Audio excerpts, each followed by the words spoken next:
안녕하세요. 안상현입니다. 오늘 제목, 오늘 준비한 게, 저는 이제 심리 공부하는 사람입니다. 마음 공부 같은 것도 하고, 명상도 오랫동안 했고요. 오늘 제목이 심리 공부 제대로 하려면 땡땡 해라. 땡땡. 이 뭘까요? 이 땡땡. 자, 마지막에 이 땡땡에 대해서 좀 더 말씀을 드릴게요. 자, 왼쪽은 이제 주식 관련된 겁니다. 뭐 코스피가 어떻고 코스닥이 어떻고 뭐 이렇게 주가라는 게 막 이렇게 늘 오르락 내리락 합니다. 주식 투자에 관련된 거고요. 또 하나는 도박입니다. 저는 카지노 도박을 예전에 친구들하고 저기 동업할 때 필리핀에 놀러 가서 거기서 카지노를 경험해 본 적이 있는데 정말 저의 어떤 어 뭐 날것이라고 해야 되고요. 할까요? 뭐 민낯? 어떤 제 내면의 그런 어떤 감정의 변화라든가 뭐 어떤 욕망 뭐 이런 것들을 제대로 볼 수 있는 그런 곳이었어요. 저는 물론 다행스럽게 잘 통제를 해서 50만 원 정도 딱 따가지고 왔는데 그때 갔던 제 친구들은 다 털렸어요. 재산을 수천만 원씩 털렸어요. 자, 뭐 어쨌든 흑역사를 남겼던 그것이 있는데 이것이 힌트가 될 수 있습니다. 심리 공부하려면 어떻게 해야 되는지. 제가 이제 심리 공부 대신 주식 투자를 한번 해봐라 라는 얘기들을 요즘 진담 반, 농담 반 합니다. 앞서 말씀드린 대로 돈이 뭔가 걸리잖아요. 돈의 흐름을 우리가 거기에 흐름에 집중하다 보면 이 우리 내면의 본능을 보게 돼요. 다른 말로는 에고라고도 합니다. 에고는 뭐 우리 마음 상태, 뭐 감정, 어떤 의식의 흐름 이런 것들을 다 포함하는 건데요. 에고로 대표되는 건 결국 내 몸입니다.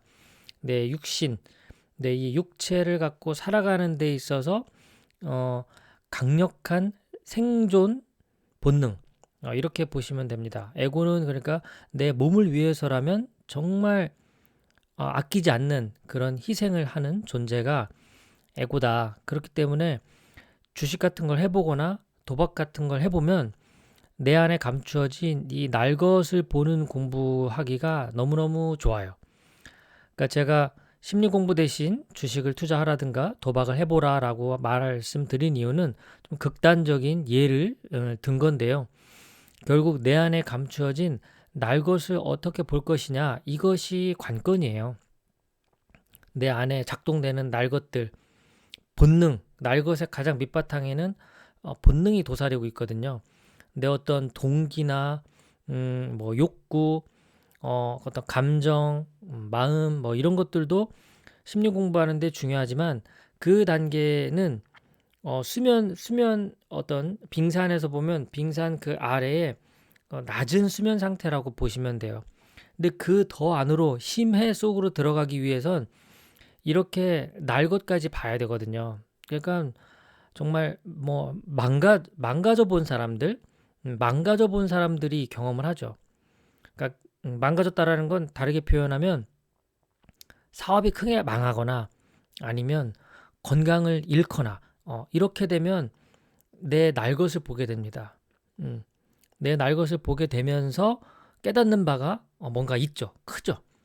그러니까 제가 이 뭐 주식 투자라고 이렇게 약간 뭐 은유적으로 말씀을 드린 건 바로 이 나의 본능, 날 것, 이것을 보게 하기 위한 일상에서 어떤 활동들을 뜻한다라고 이해하시면 될 것 같아요.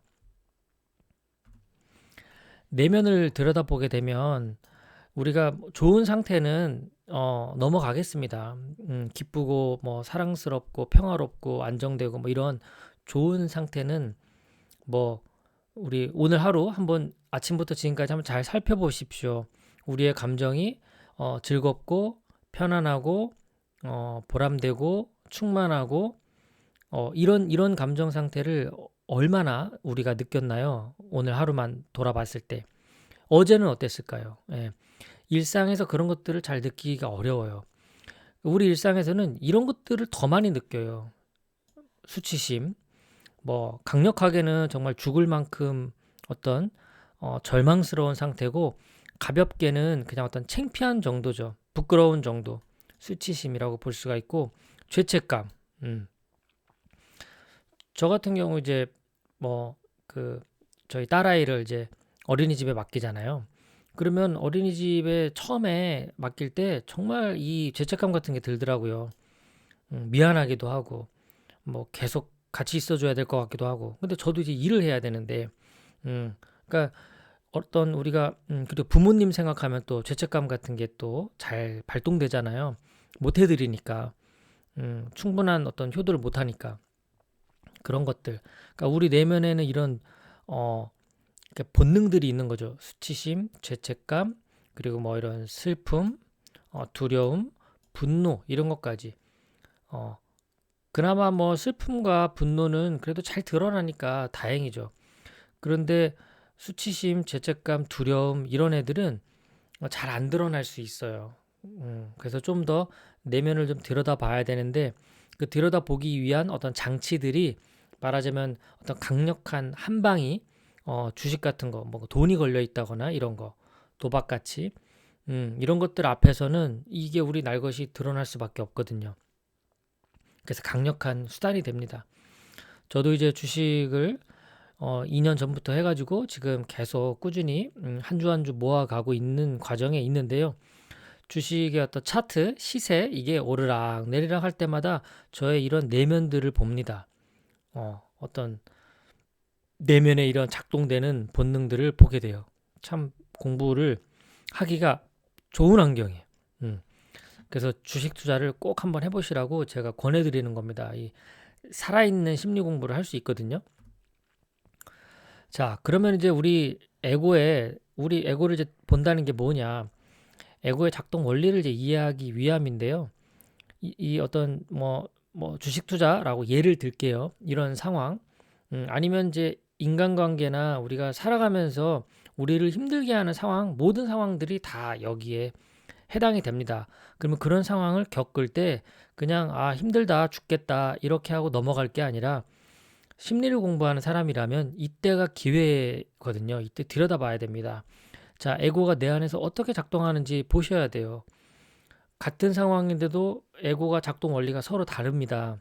아까 말씀드린 대로 수치심이 더 발동하는 사람이 있고 죄책감이 더 발동되기도 하고 분노가 발동되기도 하고 어떤 불안이나 두려움이 발동되기도 하는 그 내 안에서 그게 어떻게 작동되는지를 먼저 봐야 되고요. 그리고 그 작동이 되고 나서는 나에게 어떤 영향을 주는지 이제 일종의 리액션이죠. 내가 분노를 느꼈어. 그러니까 어떤 사람은 분노를 느끼면 꼭 참는 사람이 있고 또 어떤 사람은 분노를 느끼면 그냥 분노를 느꼈는지도 모르게 자신의 감정을 무시해버리는 사람도 있고요. 또 어떤 유형은 분노를 느끼면 그냥 즉각 이거를 표현해야만 직성이 풀리는 그런 유형도 있거든요. 두려움도 마찬가지. 두려움을 느끼면 위축되는 사람이 있지만 또 어떤 사람은 그 두려움을 더 세게 부딪혀서 이겨내는 사람도 있거든요. 이렇게 내 안에서 그런 에고가 어떻게 작동되는지를 보고 그 에고가 작동되면서 나를 어떻게 행동하게끔 말과 행동을 이끄는지 어떤 영향을 주는지를 봐야 되고요. 그 다음에 이제 이런 것들이 이제 결국 내 안에서 이걸 참든 위축이 되든 또 때론 발산하든 폭발시키든 간에 요 나의 행동으로 인해서 이제 어떤 상황이 펼쳐지게 돼요. 대개는 어떤 문제로 연결이 됩니다. 상대방 주변 사람들과 왜냐하면 이 에고 작동 원리가 서로 다르니까요. 각자가 더 세게 작동하는 것들이 다르거든요. 어떤 사람은 슬픔으로, 어떤 사람은 두려움으로, 어떤 사람은 분노로 각자가 다르고 게다가 이것들을 표현하는 방식도 다르고 그냥 말로 하는 사람, 행동으로 하는 사람, 어떤 감정 표현으로 하는 사람, 뭐 이런 표현하지 않는 사람 등등 이런 것들이 이제 그 안에 같이 섞이다 보니까 이제 오해가 생기고 착각하게 되고 그리고 이렇게 뭔가 선입견, 편견 이런 것들이 생겨서 예단하게 되고 판단하게 되고 자기만의 기준으로 그제 그렇게 하죠. 그래서 이제 문제가 대개가 발생해요. 그래서 인간관계가 틀어지든 뭐 직장에서 잘리든 연인 관계가 헤어지든 이혼을 하든 자녀와 관계가 안 좋아지든 뭐 등등 문제가 생깁니다.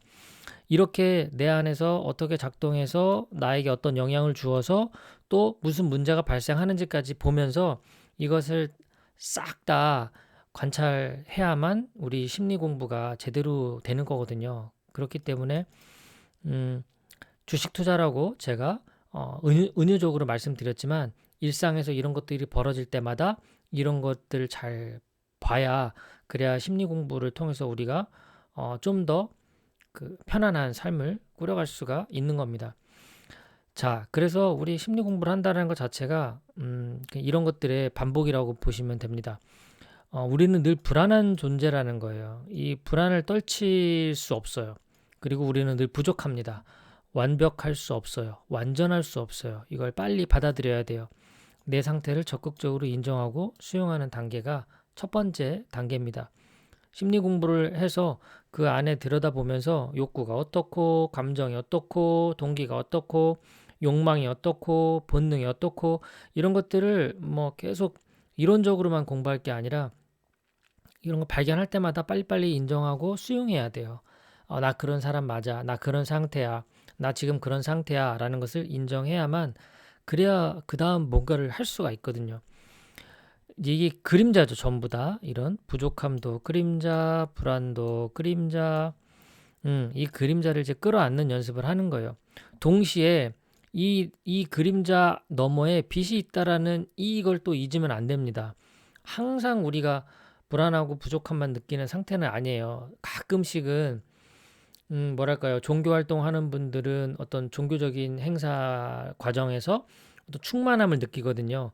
개인적인 욕심, 에고 이런 걸 떠나서 그 신과 연결된 어떤 그 상태에서는 이렇게 충만함을 느껴요. 그게 이제 내 안에 빛을 만난 거거든요. 때론 본질이라고 말할 수 있고 실제, 뭐 신성, 참자, 참나 뭐 여러 가지로 표현할 수 있어요. 그때 빛을 만난 거예요. 내 안에는 그 빛이 존재한다라는 걸 이제 만나는 연습을 한 거죠. 그리고 일상으로 다시 나오면 수많은 또 나의 그림자를 보게 돼요. 그래서 그 두 가지를 다 끌어안는 연습이 이제 두 번째 단계라고 볼 수가 있는 겁니다. 일상에서 이제 바로 이런 훈련들이 계속해서 필요한 겁니다. 수용하고 이런 나의 상태를 수용하고 그리고 명상이라든가 산책이라든가 뭐 영상을 통해서 아니면 독서를 통해서 아니면 종교 활동을 통해서 또 때로는 대자연 앞에서 이렇게 우리가 빛을 만나는 또 연습, 그림자를 또 만나는 연습 이런 것들을 일상에서 계속해서 반복하는 이런 훈련 이런 것들이 바로 심리 공부의 어떤 핵심적인 과정입니다. 나머지 우리가 뭐 자존감에 대한 공부를 한다든가 심리 상태에 대한 공부, 뭐 애니어그램, MBTI 뭐 이런 여러 가지 이론적인 또 다양한 정보들을 바탕으로 한 공부는 이런 것들을 이해하기 위함이죠. 실제는 사실 그런 것들을 많이 이해 못하더라도 일상에서 이런 훈련을 많이 하게 되면 심리 공부 제대로 하는 겁니다. 자, 제가 심리 공부 제대로 하려면 그러면 땡땡은 뭐였냐? 그러면 정답은 이제 주식이었습니다. 비유적으로 제가 말씀드린 거고 주식하는 것처럼 나의 내면, 나의 본능, 그런 것 어떤 감추어진 날것. 내가 사람들 앞에 있으면 우리가 누구나 다 감추게 돼 있거든요. 자기를 포장하게 돼 있습니다. 있는 그대로 드러내기가 어렵거든요. 그래서 일상에서 뭔가 돈에 관련된 것, 특히나 나의 어떤 본능, 생존 이런 것들을 건드리는 나의 에고를 강력하게 건드리는 뭐 주식과 같은 것 이런 것들을 일상에서 만나게 되면 이때가 제대로 심리 공부할 수 있는 기회니까요. 적극적으로 내면을 만나시고 그리고 수용하시고 내 안에는 그런 그림자만 존재하는 것이 아니라 완전한 완벽한 내면의 빛도 존재한다라는 것을 또 계속해서 연습하시면서 나가신다면 우리가 조금은 더 심리 공부가 제대로 이루어지지 않을까 그런 마음에 오늘 영상을 좀 준비해 봤습니다. 끝까지 또 시청해 주셔서 감사드립니다. 남은 하루도 편안한 그런 시간 되시길 바랍니다. 감사합니다.